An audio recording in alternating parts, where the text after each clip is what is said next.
Assalamualaikum warahmatullahi wabarakatuh.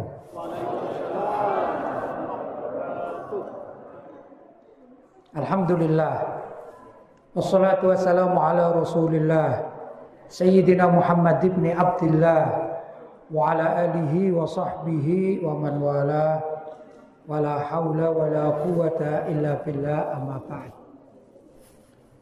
Hadratul mukarramin, ma'asyiral ulama al-fudala, ma'asyiral asatidzah al-kurama, bapak-bapak, ibu-ibu, hadirin hadirat yang dirahmati oleh Allah. Alhamdulillah, siang hari ini kita bisa bersilaturahim di tempat yang sangat mulia ini, Masjidun min Masajidillah, Masjid Al-Habib. Mudah-mudahan kita menjadi kekasihnya Al-Habib Al-Mustafa Rasulullah Sallallahu Alaihi Wasallam. Bapak-bapak dan ibu-ibu yang dirahmati Allah, khususnya sahabat-sahabat saya, para mubaligh Sekupang, Kota Batam, yang saya cintai dan saya muliakan. Tentu juga kita senang karena hari-hari kita masih didampingi oleh para ustadz, para dai.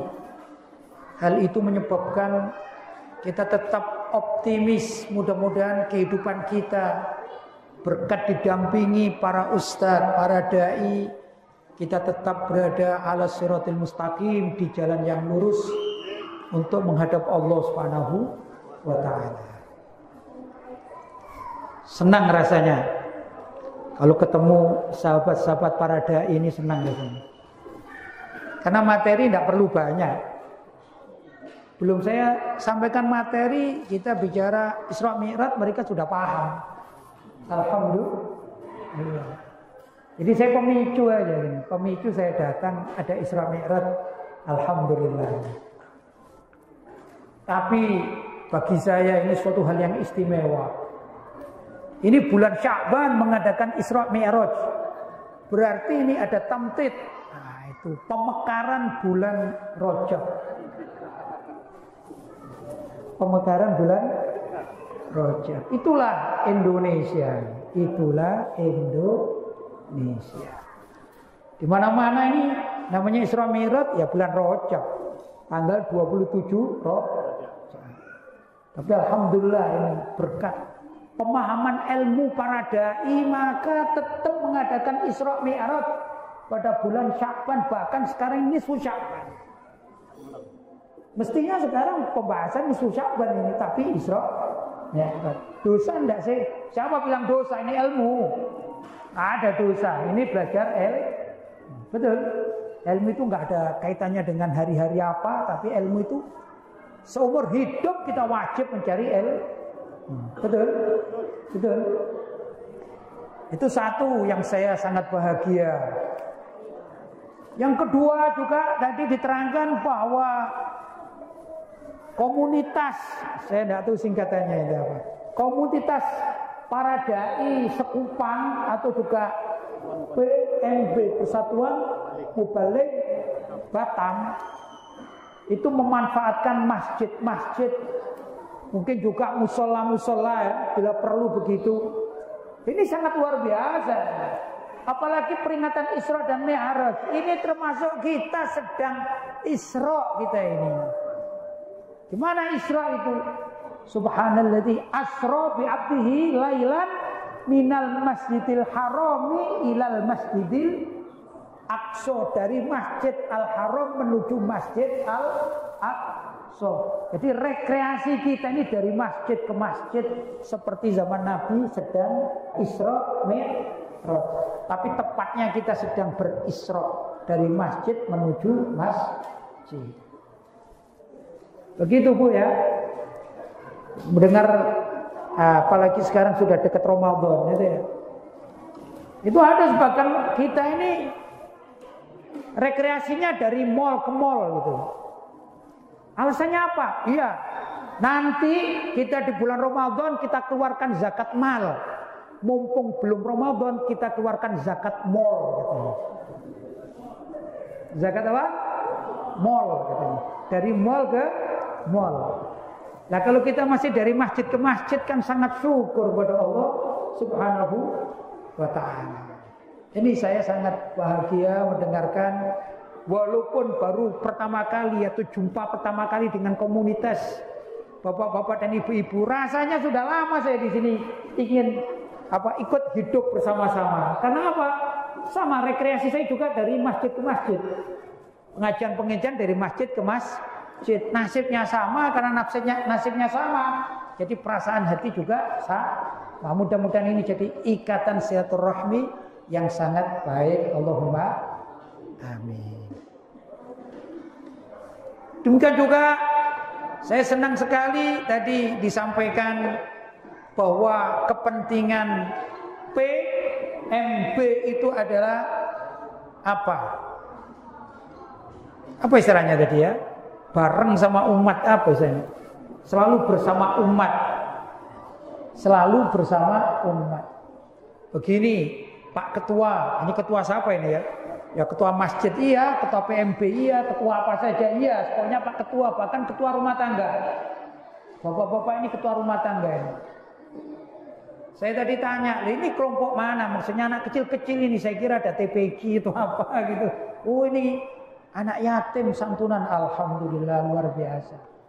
Dan disunahkan memang, ya bulan Rajab dan sekarang bulan Syaban, sunnah ini latihan masuk bulan Ramadan, kita disunahkan banyak sedekah. Nanti bilang bulan Ramadan itu kalau kita sedekah sudah terbiasa, maka ini latihannya, ini luar biasa. Sangat tepat guna menurut saya. Tapi kalau boleh ini ya, namanya kita sharing aja ya. Sama ustadz-ustadz tidak perlu dikeramai ya, sharing pendapat gitu. Betul ya? Sudah kenyang, mereka suka dalil mereka ini ya, hafal dalil macam-macam. Saya ceramahi tidak pakai dalil, biar cari sendiri dalilnya begitu ya. Cuman sharing pendapat lebih tepat.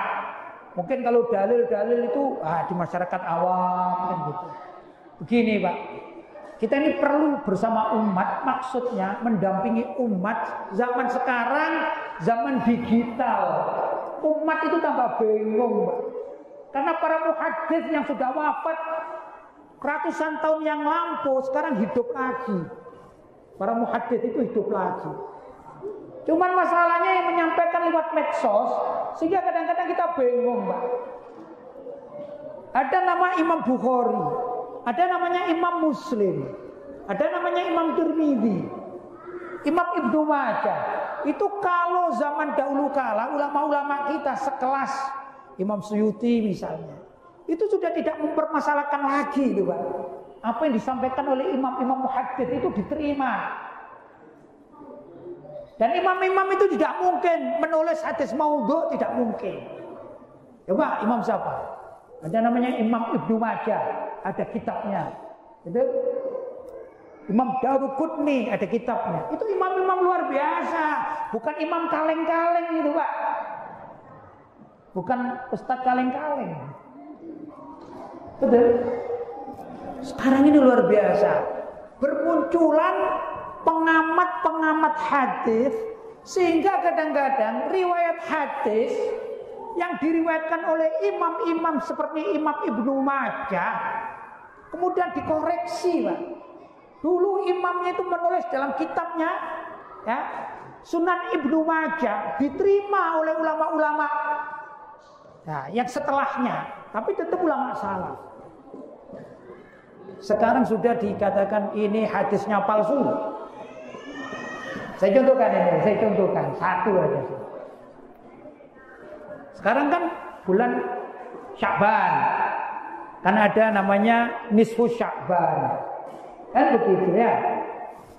Ya apa itu hadisnya nisfu Sya'ban itu? Ada hadis, idza kanat lailatul nisfi min Sya'ban, faqumu lailaha wa sumu yaumaha. Apabila datang malam nisfu Sya'ban, faqumu lailaha, maka hidupkanlah malamnya, berarti malam nisfu Sya'ban. Wa sumu yaumaha, dan berpuasalah di siang harinya.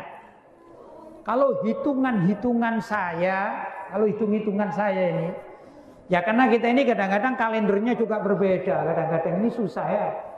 Kalau tidak salah itu nanti malam waktunya menghidupkan nisfu Sya'ban dengan doa-doa, terserah mau baca apa saja, ya dah. Mau ikut aturan ulama-ulama terdahulu boleh, mau doa sendiri boleh. Dan besok itu waktunya puasa.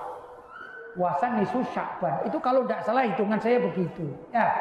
Tapi kalau salah karena salah kalendernya saya mohon maaf. Karena di sini kita tidak bicara tentang kapan ru'yatul hilalnya, tidak. Cuman saya ingin menerangkan tentang pentingnya para dai ini. Yang sudah punya kitab-kitab di rumahnya itu loh, penting. Itu masyarakat bingung, Pak.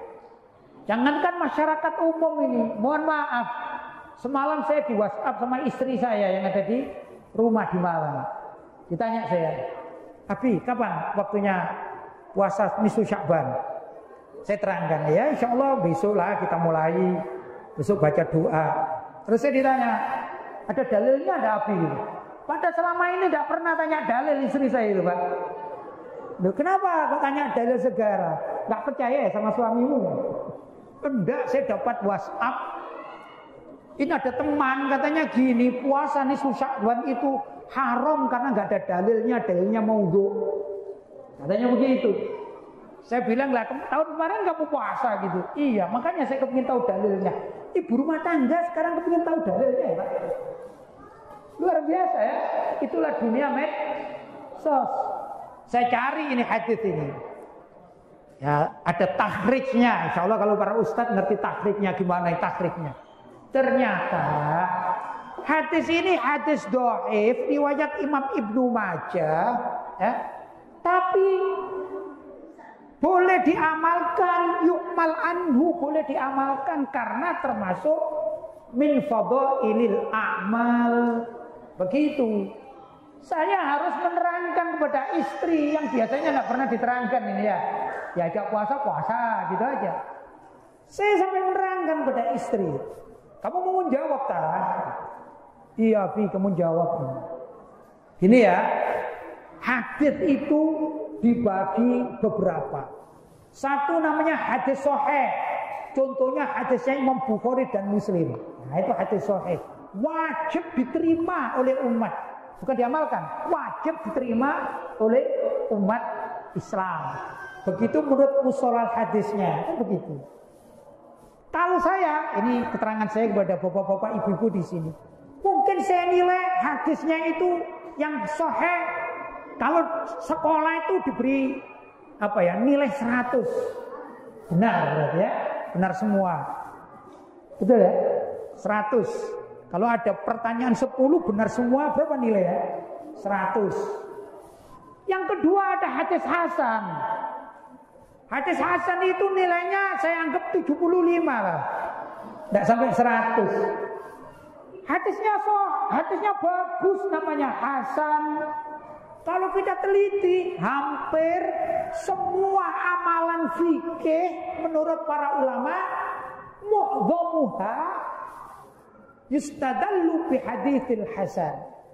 Lebih banyak diistimbatkan dari hadis hasan itu permasalahan fikih. Begitu menurut para ulama. Kita sholat, kita perlu wudhu, ya dah. Wudhunya caranya bagaimana? Apakah sampai kepada siku-siku atau berlebih atau dilebihkan caranya mencuci? Itu banyak dari hadis hasan. Artinya hadis yang nilainya 75 kanan kiri itu dimanfaatkan oleh para ulama untuk pengambilan dalil halal dan haram di samping hadis sahih. Kalau hadis sahih wajib diterima. Ya. Bahkan ada yang lebih kuat dari hadis sahih, namanya hadis mutawatir. Itu kalau diingkari murtad itu. Hadis mutawatir. Saya tidak bahas. Kemudian di bawahnya sahih itu ada namanya hadis dhaif. Kalau ujian saya beri nilai 50 atau kanan kiri. Boleh 35, 40, 45, 50, 55, ya. Maksimal 59 misalnya begitu. Kalau dulu di sekolahan, itu kalau ada anak nilainya, misalnya rapotnya itu 59, tidak sampai 60, cuman akhlaknya bagus, itu dinaikkan sama gurunya, diangkat naik. Kenapa? Anaknya bagus akhlaknya, rajin, cuman kasihan anaknya ini otaknya atau IQ-nya nggak sampai, tetap dihormati sama para guru. Itulah hadis dhaif. Hadis dhaif menurut para ulama boleh diamalkan. Untuk apa? Ya untuk yang sunnah-sunnah. Namanya fadhailul a'mal. Orang puasa nisfu Sya'ban itu wajib apa sunnah? Sunnah. Tidak ada yang bilang wajib. Atau boleh kita berdalil dengan hadis dhaif seperti tadi itu. Idza kanat lailatul nisfi min Sya'ban. Itu hadisnya hadis dhaif. Diriwayatkan oleh Imam Ibnu Majah, bukan ulama kaleng-kaleng ini. Ulama luar biasa, biqabilul ummah, diterima oleh seluruh umat dunia Islam, namanya Ibnu Majah. Bukan penulis hadis maudhu palsu, bukan. Sedangkan ada derajat hadis namanya palsu, bahasa Arabnya maudhu, itu karangan orang, bukan dari hadis dinisbatkan pada hadis Nabi. Memang benar-benar maudhu, itu haram diriwayatkan apalagi diamalkan. Tapi kalau hadis dhaif di dalam fadhailul a'mal seperti sunnah puasa pada hari nisfu Sya'ban itu boleh diamalkan. Toh ada penguatnya. Penguatnya bahwa Nabi SAW itu banyak di bulan Sya'ban beliau puasa dari awal Sya'ban sampai menjelang akhir Sya'ban atau menjelang Ramadan beliau berhenti. Mungkin gambaran saya sampai 27 Sya'ban, kemudian beliau berhenti untuk ada waktu jeda antara Sya'ban dengan Ramadan. Loh, pada tanggal 15 Sya'ban beliau puasa. Kita ngikuti itu. Berarti apa? Ada penguatnya. Nah, bapak-bapak, khususnya para ustadz dan ustadzah. Nah, seperti ini mungkin perlu tangan-tangan terampil barangkali. Ya, dari antum balik perlu tangan terampil. Enggak perlu yang pembahasan daki-daki. Enggak perlu pembahasan yang tinggi-tinggi. Cuman kalau ada pro kontra di masyarakat, ya, maka kita tampilkan. Oh, sekarang lagi membahas tentang sunnahnya puasa nisfu Sya'ban, kita cari. Kita tahrij juga ada kok sebenarnya, tinggal kita tulis, kemudian kita bikin buletin. Nah, kalau buletinnya ini ditangani oleh Korps Mubaligh Batam atau apa saja, lebih meyakinkan. Apalagi misalnya tertulis ustadz-ustadz atau pengasuh yang luar biasa diterima oleh masyarakat, ya dah? Maka akan memudahkan. Tadi saya ceritakan begitu istri saya kirim, langsung senyum-senyum, alhamdulillah, berarti saya tidak salah. Loh, padahal setiap saat ini ya, sama saya hidup tidak pernah tanya bab ini, bab hadisnya sahih atau dhaif. Kenapa? Dituduh maudhu. Nah, begitu, ini zamannya zaman fitnah karena zaman digital. Ini perlu apa?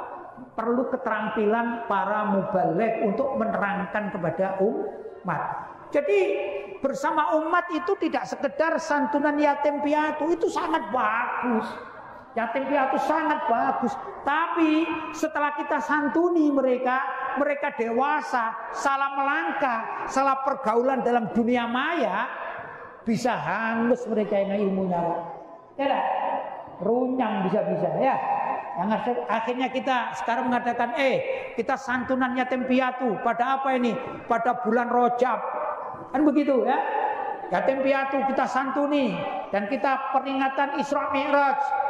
Begitu mereka besar, kecil kita dapat santunan dari kita. Salah pergaulan di mana? Di medsos. Langsung, ini ustadz-ustadz, walaupun doktor mau profesor, gak ada itu santunan, tak kembalikan uang saya. Wah, bahaya gitu ya. Karena pemahaman yang yang salah. Loh, kalau kita mulai dari kecil ini kita santuni, kemudian kita beri ilmunya, apa sih dasarnya santunan yatim piatu apa? Yang ringan-ringan saja. Masuk pada orang tuanya, masuk pada anaknya. Bila perlu anaknya dikumpulkan, diceramai, suruh menghafalkan hadisnya itu yang boleh. Oh, itu ternyata dhaif, dan dhaif itu boleh diamalkan, boleh. Siapa nggak boleh? Begitu. Insya Allah ini adalah bekal yang baik, bahkan bagi masyarakat awam. Tidak? Kan kita sering itu mengadakan acara-acara itu, kayaknya nggak ada dalilnya, tapi kalau diteliti ada. Kalau diteliti itu biasanya ketemu. Ya, yang sering saya terangkan, tidak apa-apa saya ulas lagi di sini. Bapak-bapak dan ibu-ibu, karena saya bicara dengan orang tua biar anak-anaknya ini ikut. Dan mudah-mudahan bapak-bapak dan ibu-ibu mengikuti sesepuh-sesepuh kita zaman dahulu kala. Sesepuh kita ini ringan Pak, kalau bicara. Gini, kalau sudah waktu menjelang maghrib, ya, megah, langit sudah merah. Mungkin kalau sekarang di masjid-masjid dibunyikan kiroah gitu ya. Itu orang-orang tua kita bilang gini. Kalau orang Jawa, saya ini kan Jawa Timur ya, bilang gini, le tole, ya, tole itu panggilan anak Jawa. Kalau cong kacong panggilan orang Madura. Nggak tahu kalau di sini saya nggak tahu ya. Nah, barangkali gitu ya. Nah, laki-laki itu perempuan. Ini sudah sore nih, kamu jangan keluar rumah, jangan duduk di depan pintu rumah. Nanti kamu diculik oleh namanya hantu. Kalau di Malang namanya wewe gombel. Ada di sini. Ada wewe gombel. Istilah itu ada. Gendruwo. Ya, itu keponakannya Mbak Kunti, Kuntilana. Dek, kecil-kecil itu waktu kita masih kecil. Misalnya ini adik ini kecil. Sebelum maghrib dia jalan-jalan, duduk-duduk nongkrong di depan pintu. Masuk-masuk. Nanti kamu diculik oleh wewe gombel. Kan begitu kan ya? Duh, saya tanya, apa dalilnya orang dulu itu kok kita ditakut-takuti loh Pak? Padahal tidak ada, dari kita diculik wewe gombel ada enggak? Tidak ada itu. Pernah ada? Mungkin satu kejadian tapi mendunia barangkali ya. Ringkas cerita nggak ada ya. Tapi itu adalah dalil loh Pak. Kalau kita teliti ada dalilnya Pak. Gimana dalilnya? Coba nanti ya. Dicari dalil hadis atau keterangan para ulama. Kenapa kita habis sholat asar haram sholat sunnah? Ya kan Pak? Kita kan haram sholat sunnah ba'dal asri. Saya tidak bahas subuh. Ini aja satu permasalahan saja. Itu ternyata menurut para ulama, khususnya ahli tasawuf khususnya, diterangkan bahwa setan dan bala tentaranya ini, setan wala alihi wa sahbihi, ya, itu kalau asar menjelang maghrib mereka kumpul fit turuqat di jalan-jalan. Guna apa? Menunggu matahari terbenam.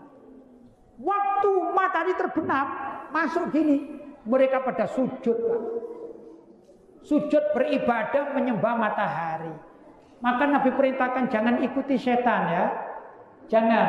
Itu sedang menyembah Tuhannya yang diyakini sebagai Tuhannya, yaitu tenggelamnya matahari. Dalilnya orang zaman dahulu kala itu simple.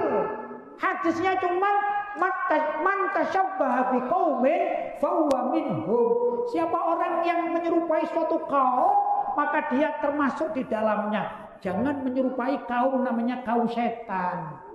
Enak, biar kamu tidak berwajah setan, tidak berperilaku setan.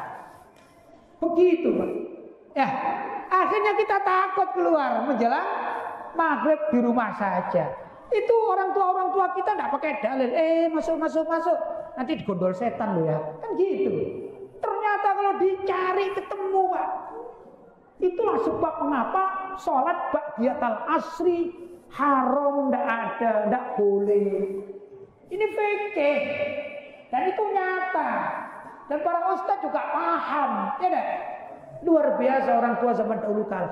Cuman masalahnya Pak, setan zaman dahulu kala itu ada di kitab-kitab, masih ada di dunia maya. Sekarang setan-setannya itu sudah pada nongol Pak. Bahkan setan sudah main film sekarang.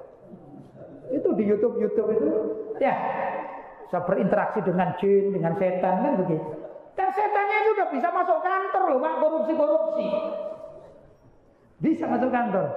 Itu masalahnya. Nah, karena sekarang eranya digital, setannya sudah pada keluar nongol, maka perlulah ustadz-ustadz, para dai itu membuat tulisan-tulisan ringkas, dalil-dalil ringkas, membentengi amalan warga Ahlussunnah wal Jamaah yang semestinya ada dalilnya cuman belum diketahui. Dan sekarang sudah banyak tokoh-tokoh kita di Indonesia ini yang menulis hal-hal semacam itu, termasuk Kiai Idrus Romli sebutnya itu banyak tulisan-tulisannya.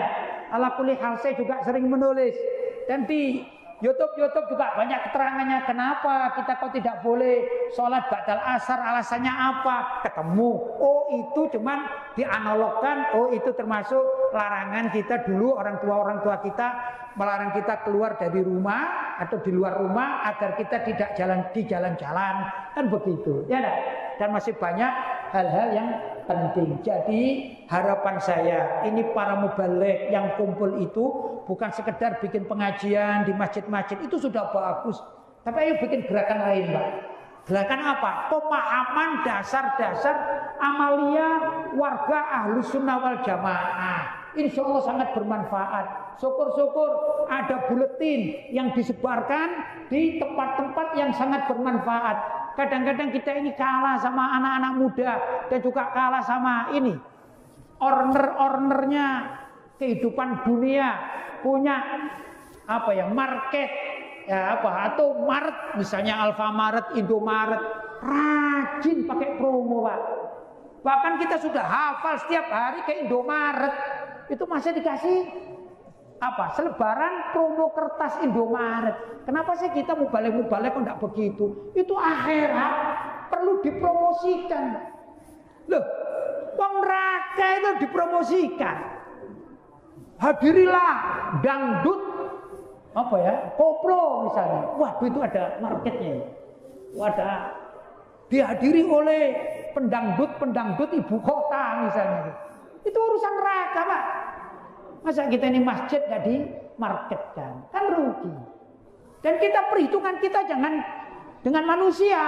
Mohon maaf, kalau kita bicara semacam demikian, gak usah ngurusi. Bukan kita tidak berhitung dengan takmir masjid, bukan. Kita tidak berhitung dengan DKM, bukan. Kita tidak berhitung dengan Ustadz Fulan bin Fulan, tidak. Tapi mari kita berhitung dengan Allah. Kalau saya menulis begini, maka ada orang yang membaca dan mengikuti tulisan saya yang baik ini, Allah yang akan mengganjar kita. Begitu hitung-hitungan kita dengan Allah Subhanahu wa ta'ala. Kalau seluruh ustadz-ustadz yang berkumpul dalam Persatuan Mubaligh Batam membuat statement yang bagus sesuai dengan syariat yang benar, dan itu sudah ada kitabnya. Kalau rajin, kitab Al-Adhkar Imam Nawawi itu banyak manfaatnya. Yang umum-umum saja lah. Kitab Riyadhus Shalihin banyak manfaatnya. Kalau ada yang lebih pingin sedikit, pingin keren ya.